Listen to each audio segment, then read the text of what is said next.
தாளையத்தில் அரசு பேருந்த ஏதோ நான் சொல்லி எரிச்ச மாதிரி போலீஸார் போட்ட பொய் வழக்கில் நீதிமன்றத்தில் ஆஜராகிறதுக்காக இருக்கேன். வழக்கு எப்படி என்ன நிலைமையில் இருக்குது? இல்லை, அடுத்து அவங்க ட்ரையல் நடத்தணுங்கிற மாதிரி சொல்லியிருக்காங்க. நம்ம தரப்பில் இது பொய் வழக்குங்கிறத நம்ம வழக்கறிஞர் வாதத்தை வச்சுருக்காங்க. இருந்தாலும் மதுரை உயர்நீதிமன்றத்தில் என் மேலே போட்டிருக்கிறது பொய் வழக்குன்னு போட்டு என்னோடய வழக்கில் இருந்து தள்ளுபடி செய்யுங்கன்னு சொல்லி வழக்கில் இது பண்ண போகிறேன். அடுத்த வழக்கு தானே?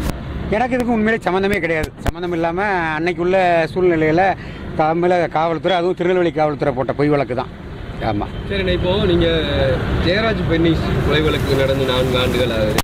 அதுக்கப்புறம் கொலை வழக்கு நடந்து இன்னும் அது கண்டுபிடிக்க முடியாமல் இருக்குது. இப்படி தொடர்ச்சியாக நாடார் சமூகத்தை சேர்ந்த அவர்கள் இறக்கும் போது அவர்களுக்கு நீதி மறுக்கப்படுதா, இல்லை அது ஸ்லோவாக விசாரணைகள் நடக்குது? அது நீங்கள் எப்படி பார்க்குறீங்க?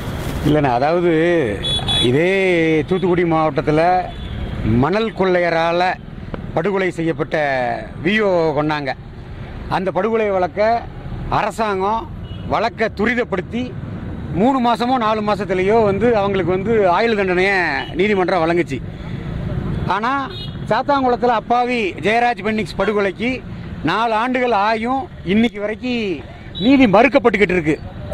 இதில் காரணம் என்னன்னு பார்த்தா, அதிமுக ஆட்சியில் அந்த படுகொலை நடந்திருந்தால் கூட அப்போ எதிர்க்கட்சியாக இருந்த திமுக சார்ந்த மு.க. ஸ்டாலின் அவர்கள் இதுக்கு ஒரு நீதி வேணும்னு அன்னைக்கு குரல் கொடுத்தாங்க.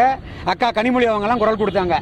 ஆனால் இன்னைக்கு ஆட்சியில் இருக்காங்க மாண்புமிகு தமிழக முதல்வராக இருக்கக்கூடிய மு.க. ஸ்டாலின் அவர்கள் இந்த சாத்தாங்குளம் தந்தை மகன் கொடூர படுகொலை வழக்க உடனடியாக அதுக்கு தீர்ப்பு கொடுக்கணும் அல்லது காலதாமதப்படுத்தக்கூடாதுன்னு அதுக்கு அவங்களால நினைச்சா செய்ய முடியும்.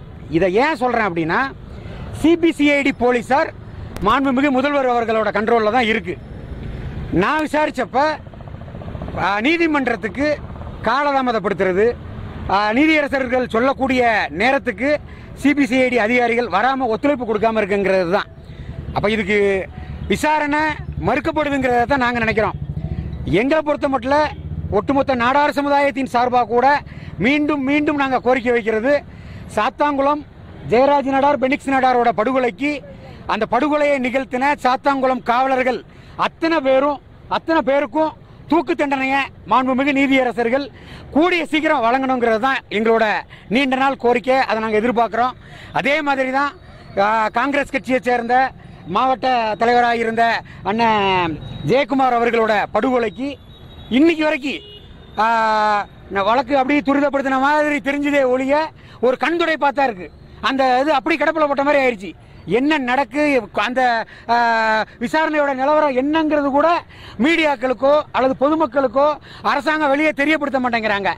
ஏன்னா ஆளுகிற ஆட்சிக்கு ஒரு கெட்ட பேர் வந்துடும், சட்டம் ஒழுங்கு சீரில்லைன்னு சொல்லி எல்லாரும் கொந்தளிச்சிருவாங்கங்கிற பயத்தினால அதை மூடி மறைச்சிக்கிட்டு இருக்காங்க. அப்போ நாடார் சமுதாயம் சார்ந்து நடக்கக்கூடிய இந்த மாதிரி கொடூர படுகொலைக்கு இந்த திமுக அரசாங்கம் ஒரு நீதியை உடனடியாக கொடுக்க மாட்டேங்கிற வேதனை எங்களுக்கு இருக்குது. சிபிசிஐடி அவங்க கண்ட்ரோலில் தான் இருக்காங்க. துரிதப்படுத்தணும்னு நினச்சா மாண்புமிகு முதல்வர் மு.க. ஸ்டாலின் அவர்கள் துரிதப்படுத்தலாம். ஏன் அவங்க துரிதப்படுத்த மாட்டேங்கிறாங்களோ அவங்களுக்கு உரிய சட்ட ரீதியான போராட்டங்களை நாங்கள் முன்னெடுக்கலாங்கிற எண்ணத்தில் நாங்கள் இருந்துக்கிட்டு இருக்கோம்.